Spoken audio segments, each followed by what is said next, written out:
Hey, it's Kevin. Welcome back to another Road Warrior video blog. Summertime is here, and, well, I'm thinking ice cream. And sadly, I'm not thinking ice cream as a good thing. It's a bad thing for me. Because for some reason, I've gotten older. As I put less fat into my diet, I have a real hard time eating real, true ice cream anymore. My wife was talking about that recently, too, and it's the same for her. Gives her a little bit of a stomachache, and that just kills her. My wife is a huge ice cream fan. It's funny, I like ice cream. I've enjoyed ice cream, but I don't always have to have ice cream in the house. I don't eat ice cream every day.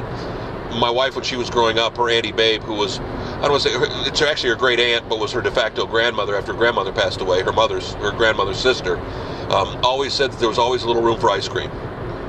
Every night for dessert, when she visited her Auntie Babe for the summer, which is usually half the summer after 4th of July, always a dish of ice cream. Whether it was after dinner or whether it was as a late night snack, they always had a little ice cream.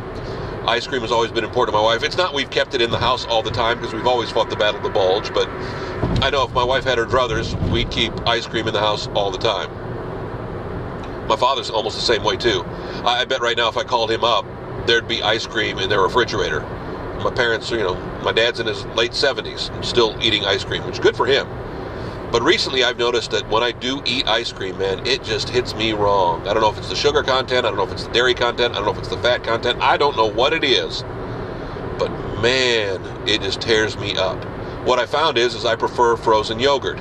I prefer a sherbet almost, and that's kind of sad. A gelato. Is gelato higher in fat content than ice cream, though? I know it's made differently, but for some reason it doesn't bother my stomach as much. It doesn't bother my insides. Man, we'll go to Sonic every now and again. I'll get one of those little, I think they call them blasts there, which are their version of like a Dairy Queen Blizzard, I guess, in a way. And they, take the ice cream and blend in the candy pieces or whatever it is. I'll get one of those every now and then. And man, by the time I'm finished with that thing, I just don't feel right. It's too much something. Sugar, fat, too much good for me, I guess. Or too much bad for me, I guess, really is the reality. And that kind of hurts. It's tough as we get older. The things we want to love, the things we used to love, don't love us back. I'm not just talking people here. Another Road Warrior video blog. Do it again next week. In fact, frozen yogurt sounds pretty good right now. KevinMason.us. That's the Road Warrior website. You can also find us online, YouTube, Kevin Mason Music, my username there. Stop by next week, each and every week. We throw them up on Sunday nights. It doesn't matter where you watch them. Again, I don't care if you watch them on Facebook or Google Plus or from the link, which is probably a YouTube link, or is it a website link? I don't remember. On Twitter, I don't care where you watch them. Just hoping you'll watch and you'll tell a friend. Back next week, another Road Warrior. See you. Thanks.